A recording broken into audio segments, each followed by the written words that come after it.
Achilles, I've already killed you. Right here.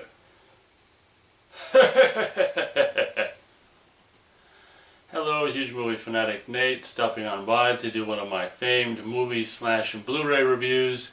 This time I'm coming at you to review the movie and Blu-ray of Robot Jox. So, back in the mid-80s, Charlie Band had this kind of little company called Empire Pictures and made several movies under that banner. And I don't know, I'm confused if it's Stuart Gordon who came up with the idea for this, but Stuart Gordon in the commentary says, you know, there was obviously this very popular TV show by the name of Transformers in the 80s, a cartoon and the toys and stuff like that, and I don't know if it was Charlie Band or Stuart Gordon, someone wondered why no one had made a live action, you know, huge robot kind of a movie at the time, and Stuart Gordon being supposedly a fan of Macross and stuff like that, and Japanese anime and big robots and stuff like that, probably Go Line and things like that, wondered why no one ever did. So lo and behold, I don't know whose idea it was or how the project got started, but Charlie Band's outfit at the time, kind of the early to late 80s, Empire Pictures Charlie Band would finance, executive produce this movie. You know, at the time when they were actually filming it and stuff, was called Robo Jox, but because by the time they actually got around to getting close to releasing it, it was so close to, you know, RoboCop was out in the movie RoboCop and stuff, so they had to change the title to Robot Jox, which I actually like better than Robo Jox. As a matter of fact, there's some characters like the TV announcer in the movie who actually refers to the characters, you know, the jocks in the movie as Robo Jox. So that was something I always kind of wondered about until I heard the commentary. But this movie, you know, like I think it took 3 or 4 years basically from the time they started making it until it actually came out, just because of actually while they were making this movie, sometime probably, I don't know if it was during production or probably, you know, after the actual shooting and during post-production, this was the last Empire movie. Actually, Empire Pictures went bankrupt while this movie was being made or in post-production, and some other company had to come in and kind of, you know, fund or finance the completion of the movie. So, you know, it took like 3 or 4 years for this movie to actually see the light of day, and by the time it did, you know, it got a very, very, very, very, very, so supposedly, you know, limited theatrical run. But of course, what most people know the movie from is this right here. This is the VHS that I have bought at the time, probably in the early to mid 90s, previously viewed from a video store. And this came out in 1991. And I remember seeing posters very much like that one back there at a video store I would frequent in 1991, and saw, of course, you know, being a fan of Voltron, not knowing that at the time it was just a redubbed and edited version of Go Lion, I was a fan of big, huge robots and stuff like that. So, you know, this poster obviously intrigued us, and a lot of people were waiting for the release of Robot Jox, but this is pretty cool. I love this artwork. I still think, even by today's standards, this artwork is really cool. And here's the back of the VHS with Alexander, and just a shot of the actual kind of full-size robot feet, people standing in front of it. But VHS, Robot Jox. I still, like I said, that cover really does something for me. 2 men, 2 machines, 2 wild. And then that was all we had to, you know, have. I imagine that was probably on Laserdisc too. But that was the only way we could experience that that movie up until when? 2005, when there was actually you know, MGM Home Video released this. They remastered, did it like an HD new transfer of Robot Jox and put out this DVD that's anamorphic widescreen 185 and stereo. So this at the time, what I say, 2005, was really, I was really glad to have this. And ironically, on the back they use the artwork for what the front of the old cover used. And obviously I think this cover is nothing to, I don't know what the hell happened to cover makers, you know. I don't know, but this was all we had to, you know, experience the movie, which was, you know, great. It looks great in anamorphic widescreen, this version, but this is the only version we'd be able to have until 2000 what? 10 years later, 2015. Scream Factory would take presumably, you know, MGM's HD master that they used for that DVD and actually release an HD version on Blu-ray.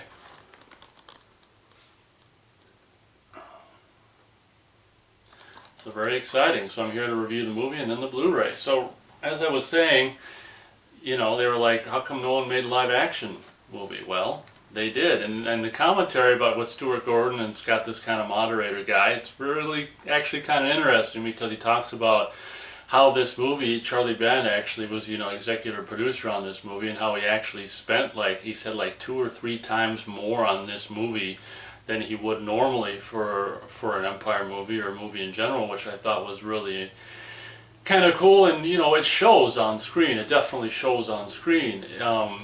In the commentary, Stuart Gordon says Ron Cobb had a hand. I can't remember if he completely designed the robots, or at least Ron Cobb, the guy who designed, like, the production designer for Alien and Aliens and all kinds of just other fantastic, just amazing, you know, production design in sci-fi arena.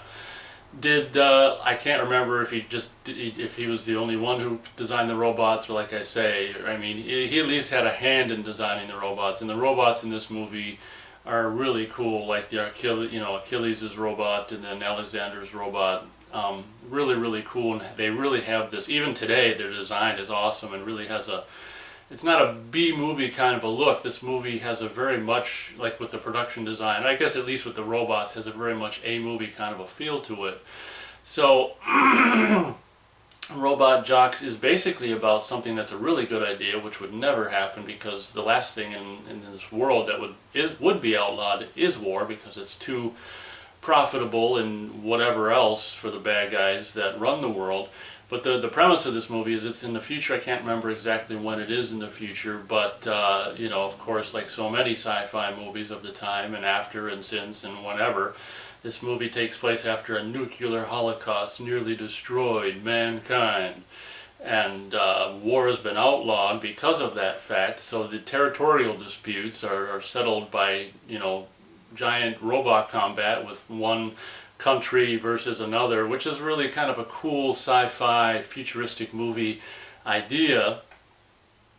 Instead of, you know, fighting for land with big, huge, kind of like a boxing match with not just people fighting in a ring, but people fighting, commanding these huge towering robots. So that's basically the premise of the movie. And of course, when this movie started production, the whole bullshit kind of Cold War bullshit was just, you know, approaching its supposed end, only to be restarted again by goddamn media bullshit barren bastards that's now currently happening. As a matter of fact, when they did the commentary with Stuart Gordon, he was like, yeah, back when this movie came out, it was the Cold War, and by the time it came out, the Cold War was over, and now it's like, we're back there again, and all this bullshit. But so obviously when this movie started production, you had, you know, back in, you know, if you were living in North America, it was all about the Russians, and I'm sure they were giving that propaganda to the Russians. It was, oh, the evil Americans and all this shit. And so obviously you've got kind of Russian, you know, people, the market versus, I can't remember who.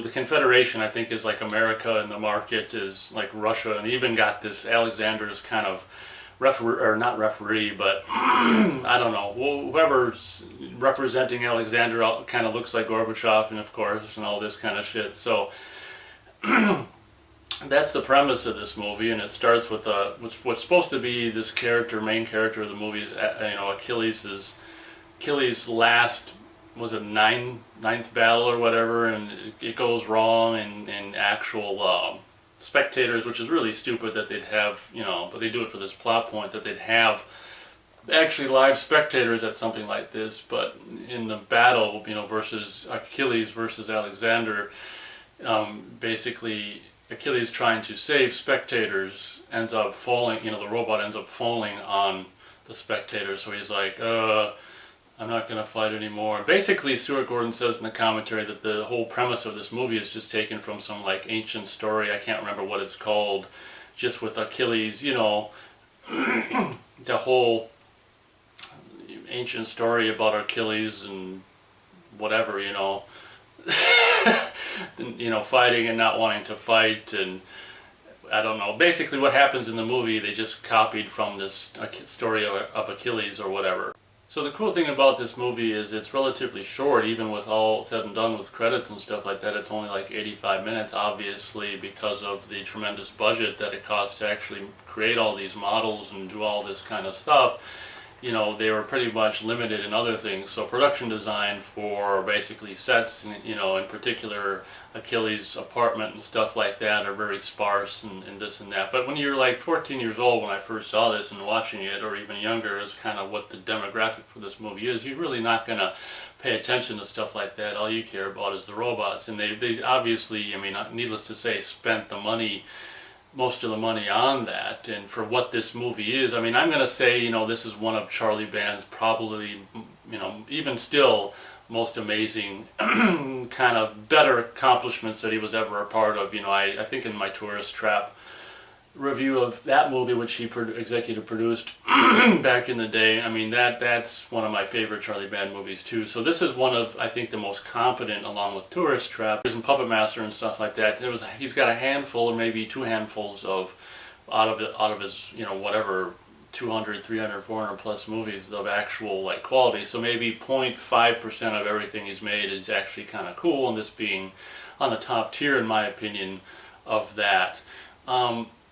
There's not a whole hell of a lot to say about the plot of the movie. It's just about, you know, him squashing the spectators and then not wanting to do it, and then this, you know, this girl, this Tubi, there's basically these characters that are bred for fighting, which are these test tube babies and stuff. So they're all competing. Once Achilles drops out and refuses to fight in the rematch, then all these test tube babies fight for, you know, the position to command the robot in that fight.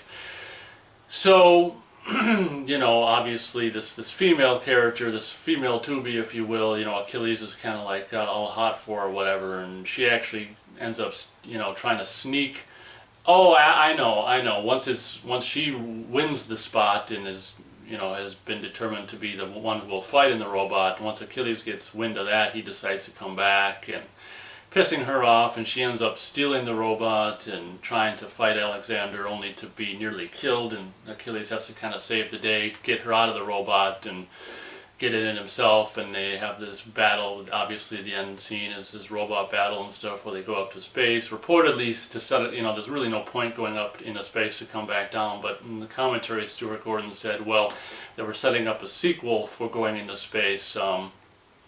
So feel free to listen to the commentary to hear more details on that. But when I saw it, I mean, I never questioned that they were going, you know, you kind of just go, when you're watching a movie, you kind of just go with it. So I never questioned that. Why do they go up into space and only to kind of come back down and whatever. But as you'll see in this movie, particularly the end scene, when these robots transform into spacecraft, not in a huge way, but their thing will kind of flip up and some of the guns will change from this position to that position for flying, shooting.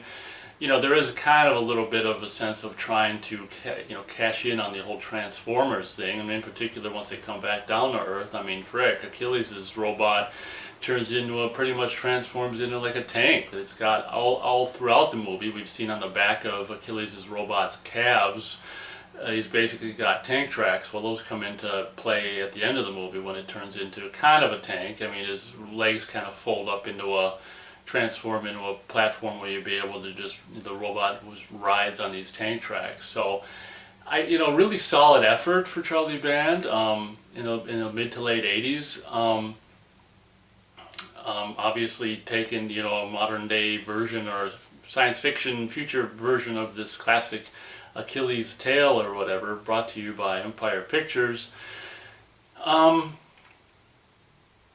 So basically you only really got like a little robot play at the very beginning in the opening credits, and then you'll have an action scene, or the robot scene with Achilles versus Alexander towards the beginning of the movie, and the rest of the movie is just, I mean, let's face it, you go to see this movie, or you see this movie to watch giant robots fighting. So the middle of the movie is kind of like filler, and then of course you've got one last battle, which is kind of a two-part battle really, with this girl, this test tube baby girl, test tube girl stealing the robot, only to be defeated by Alexander, and then Achilles taking over the robot to fight him. So that's kind of like a two-part battle at the end of the movie, and of course then they're reduced to, by the end of the movie, they're reduced to actually, they destroy each other's robots, and they're reduced to you're just fighting hand-to-hand combat, which is actually really kind of a cool idea, that these guys are just so, all they know is just freaking wanting to kill each other. And the end of the movie, which I can just spoil it, because I mean, if you haven't seen it, it's not a big deal.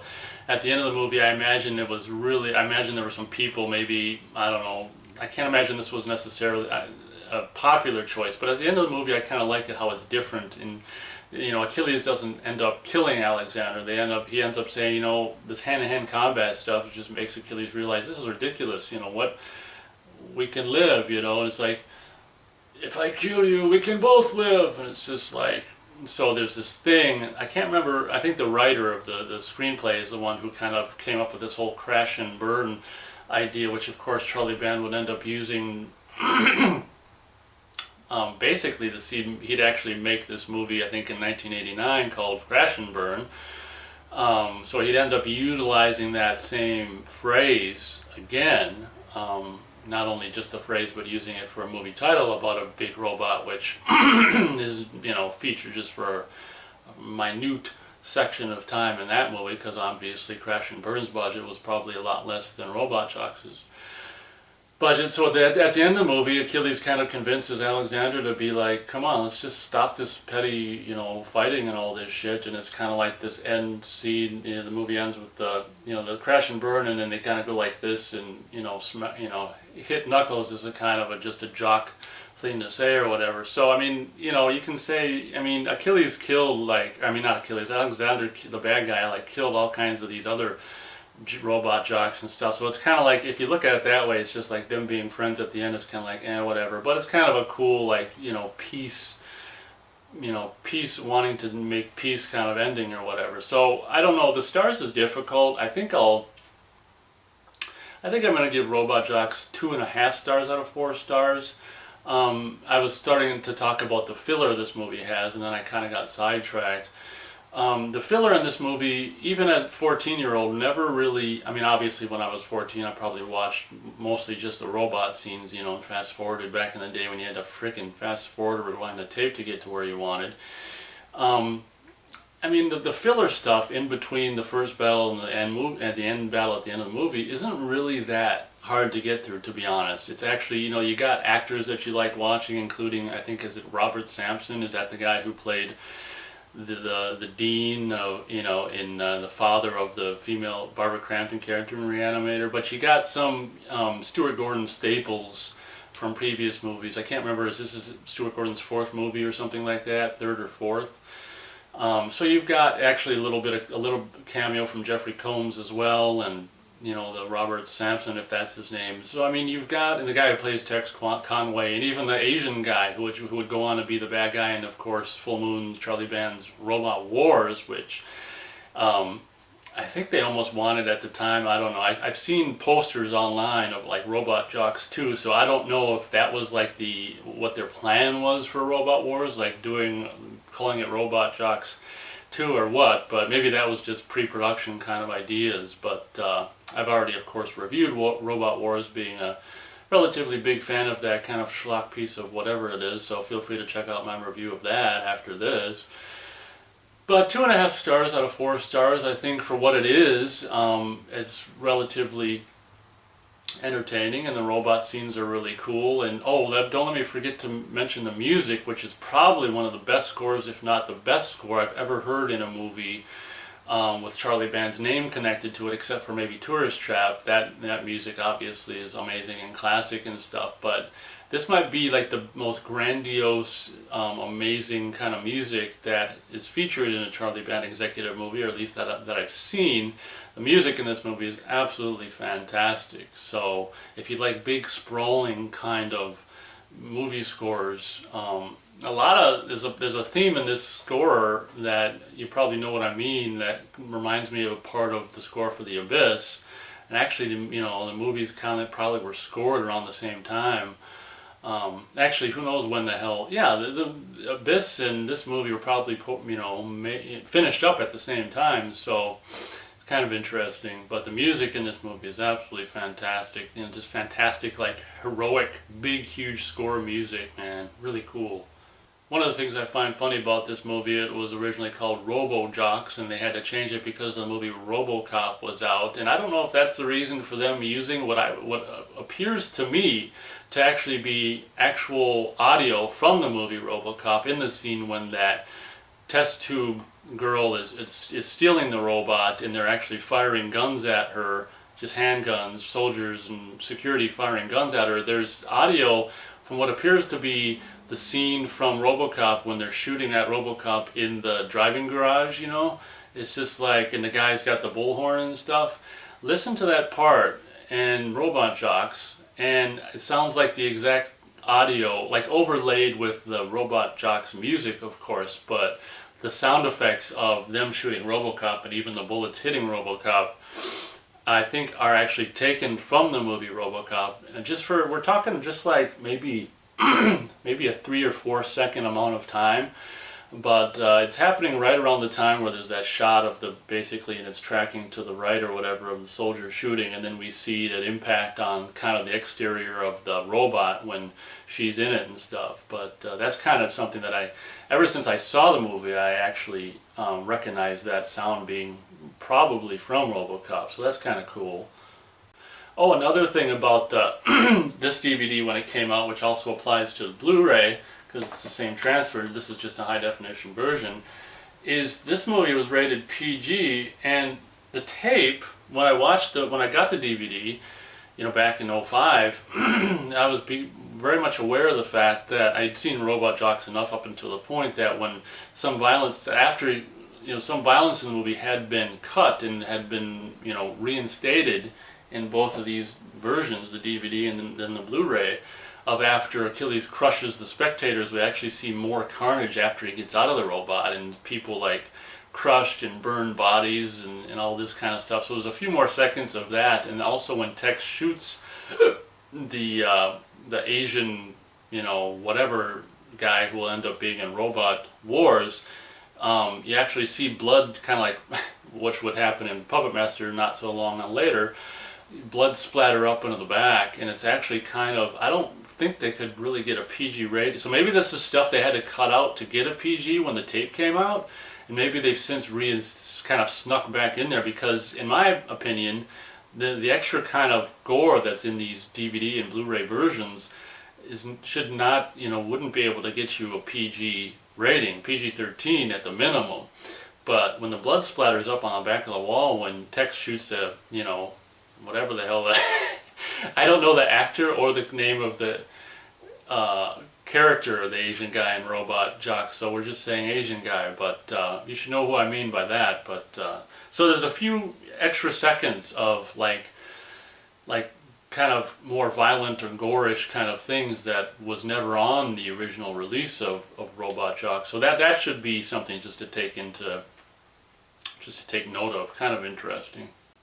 So on to my review of the Blu-ray. As I've already said, from what I can gather, their transfer, Shout Factory's, Scream Factory's transfer on this is basically MGM's 2005 transfer, just obviously that DVD isn't HD, but this is actually an HD presentation of that same transfer. You can see that upon taking a look at a few scenes on this DVD, I can see that artifacts and the same scenes are in the same spots, so it's the same transfer, but don't let that, that doesn't matter. It's still a great high definition 2005 transfer, the transfer of this is just 2-channel stereo, which is fine. I mean, the sound is really kind of cool. That's another thing that I forgot to mention. The sound on the movie in general is really pretty good for an Empire movie, and just the robot sounds and the explosion sounds and all this kind of stuff is really cool. So whoever they got to do the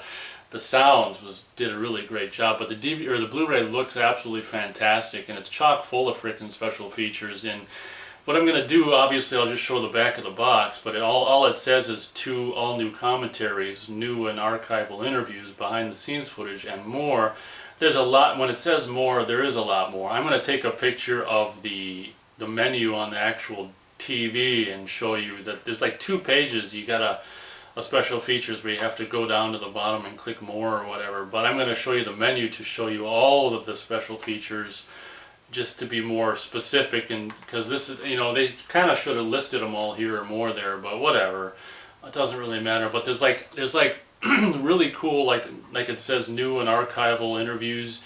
There's 2 commentaries. One of them, as I've already said, was Stuart Gordon and some moderator from Shout Factory, and then there's another commentary which I didn't listen to because I don't have the time for this, but I think it's like 3 of the visual effects guys who were in charge of like doing the robot effects. I don't know what the hell they talk about during the non-robot scenes, but I listened to some of it during the end battle, and it's kind of interesting to, but like I say, I can't see what the special effects guys talk about during the rest of the movie when there's no robot stuff happening. But there's like, I want to say it's like, I don't know, 11 minutes or something like that of behind the scenes, like VHS behind the scenes. What's really cool about this movie, and of course it's an Empire movie, so obviously what's his name, David Allen is involved in the robot effects, but obviously he's done work on Stuart Gordon's movie Dolls and stuff like this before for doing stop motion animation. David Allen had a really great idea with this movie. But actually, it's not all stop motion, and luckily so, because some of the stop motion in this movie is absolutely fantastic, and some of it is not so fantastic. But what's really cool about this movie is it's a really healthy mix with the robot scenes of stop motion and live action, basically slow motion model work. And what Dave Allen had this genius idea to do, which actually makes this movie look so much more realistic, is actually go out into the desert with basically a platform. And these huge, they're almost like the size of guys are. They're almost like 5 foot, if not 5 foot robots that they actually have on pulleys and stuff to make, move and stuff like that. And they shoot it in slow motion.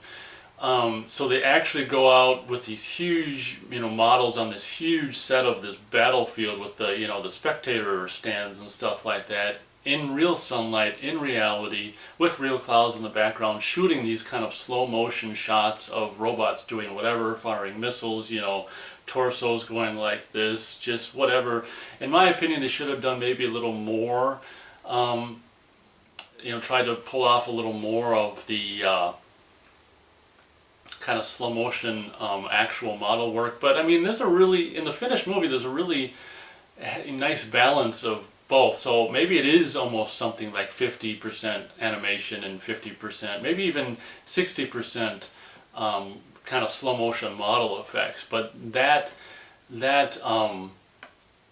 idea and process of actually shooting out in sunlight in the desert with these miniatures slowed down, firing missiles and having this pyrotechnic stuff going off and stuff, and filming this stuff at a low angle, like when Alexander's robot, kind of 4-legged robot, blows up at the rear end of the movie, like having a low angle shot of this huge thing blowing up in slow motion. And very hats off to Dave Allen. What a genius idea to actually just do this stuff out in the sunlight. And ever since I saw it, I was like, this movie always had this, those model shots outdoors in the sunlight always had this just really great sense of realism to it. And because you can shoot, and because you're shooting outdoors in the sunlight, you're able to get this amazing depth of field, which is something that in miniature photography obviously is important, not have to have things that are supposed to be really far away go out of focus, or not be able to be in the same focus as things in the foreground. So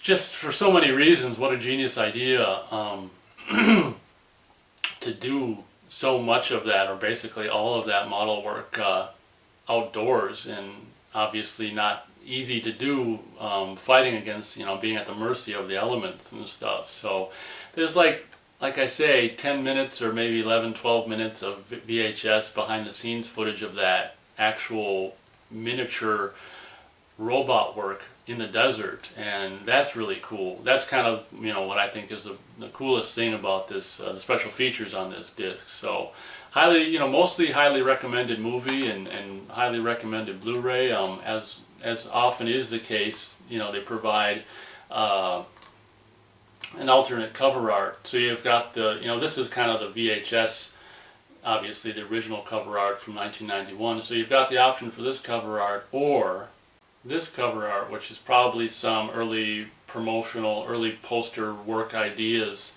probably before they actually started filming. Obviously, the ultimate killing machine. Part man, part metal. But yeah, this is probably before any robot designs. This is kind of like an early poster before any robot designs or anything were finalized. But obviously I stick with the other artwork because it's this artwork. And here's the back of the flipped around cover. It's got a kind of a cool alternate shot of the Achilles robot, which is probably like at least 5 feet tall. In the behind the scenes video, man, these things are huge.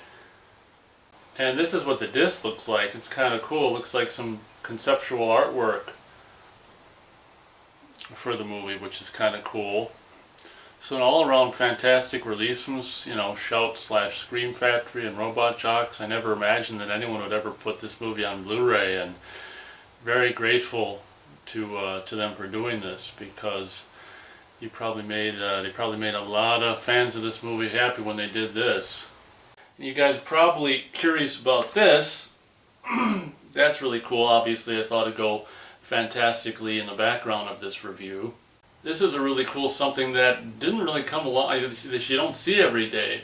It's like this is like plastic, and what's really cool is it's like, well, as you can see if I just show you the back, they actually molded the plastic to make a kind of a 3D poster. So, the ship, the referee floaters and the robots actually stick out